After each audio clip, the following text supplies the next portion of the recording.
ಯಾವುದೋ ಒಂದು ವಾಟ್ಸಪ್ಪಲ್ಲಿ ಬಂದಿರೋಂಥ ಒಂದು ಫೋಟೋಗಳನ್ನು ಅದು ಅವರು ಫಾರ್ವರ್ಡ್ ಮಾಡಿದ್ದಾರೆ.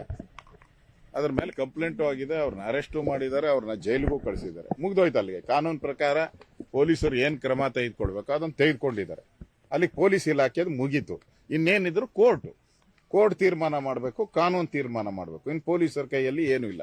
ಆದರೆ ಇಲ್ಲಿ ಪೊಲೀಸರ ಮೇಲೇನೆ ಹಲ್ಲೆ, ಪೊಲೀಸರ ಮೇಲೇನೆ ದೌರ್ಜನ್ಯ, ಪೊಲೀಸ್ ಸ್ಟೇಷನ್ ನುಗ್ಗುವಂಥದ್ದು ಮಾಡಿರುವಂಥದ್ದು ಇದು ಅಕ್ಷಮ್ಯ ಅಪರಾಧ. ಇದರಿಂದ ರಾಜ್ಯದಲ್ಲಿ ಇವತ್ತು ಕಾನೂನು ಸುವ್ಯವಸ್ಥೆ ಹದಗೆಟ್ಟಿರುವಂಥದ್ದಕ್ಕೆ ಇದಕ್ಕಿಂತ ಸ್ಪಷ್ಟ ನಿದರ್ಶನ ಇಲ್ಲ.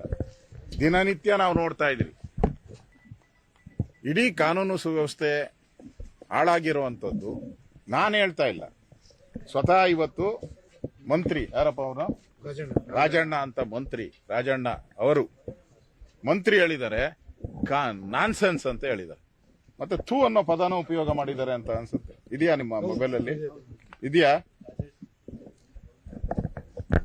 ಪೊಲೀಸ್ ಅಧಿಕಾರಿಗಳನ್ನ, ಅದು ಏನ್ ಪೊಲೀಸ್ ಅಧಿಕಾರಿ IAS ಇರ್ತಾರೆ, ಅಲ್ಲ IPS ಅಧಿಕಾರಿಗಳಿರ್ತಾರೆ, ಕಾನ್ಸ್ಟೇಬಲ್ಗಳಿರ್ತಾರೆ. ಅವ್ರಿಗೆ ಕಾಮನ್ ಸೆನ್ಸ್ ಇಲ್ಲ, ನಾನ್ ಸೆನ್ಸ್ಗಳು, ಕೆಟ್ಟ ಪದಗಳಲ್ಲಿ ಬೈದಿರೋಂಥದ್ದು. ಅಂದ್ರೆ ಒಬ್ಬ ಮಂತ್ರಿನೇ ಪೊಲೀಸ್ ಇಲಾಖೆ ಸರಿ ಇಲ್ಲ ಅಂತಂದ್ರೆ ನಾವು ಇಷ್ಟು ದಿನದಿಂದ ಏನ್ ಹೇಳಿದ್ರಿ? ಹಾಗಾರೆ ಇಷ್ಟು ದಿನದಿಂದ ನೀವು ಸಿದ್ದರಾಮಯ್ಯನವರು ಮತ್ತು ಗೃಹ ಸಚಿವರು ಏನ್ ಹೇಳಿದ್ರಿ? ನಮ್ಮ ಪೊಲೀಸರು ಬಹಳ ಸ್ಟ್ರಾಂಗು, ಹಾಗೆ ಹೀಗೆ ಅಂದ್ರಲ್ಲ.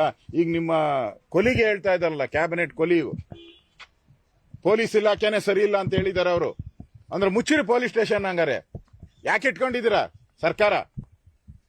ಒಬ್ಬ ಕ್ಯಾಬಿನೆಟ್ ದರ್ಜೆ ಮಂತ್ರಿ ಪೊಲೀಸರು ಸರಿ ಇಲ್ಲ, ಕಾಮನ್ ಸೆನ್ಸ್ ಇಲ್ಲ, ಅವ್ರನ್ನ ಯಾಕೆ ಇಲ್ಲಿ ಇದೇ ಸ್ಟೇಷನ್ಗೆ ಉದಯಗಿರಿಗೆ ಕರ್ಕೊಂಡೋದ್ರು? ಏನು ಇವರ ಕಾಂಗ್ರೆಸ್ ಅವ್ರ ಅಪ್ಪನ ಮನೆಗಳಿಗೆ ಕರ್ಕೊಂಡು ಹೋಗ್ಬೇಕಾಯ್ತು? ಏನು ಉದಯಗಿರಿ ಏನು ಪಾಕಿಸ್ತಾನದಲ್ಲಿದೆಯಾ? ಉದಯಗಿರಿ ಪಾಕಿಸ್ತಾನದಲ್ಲಿದೆಯಾ?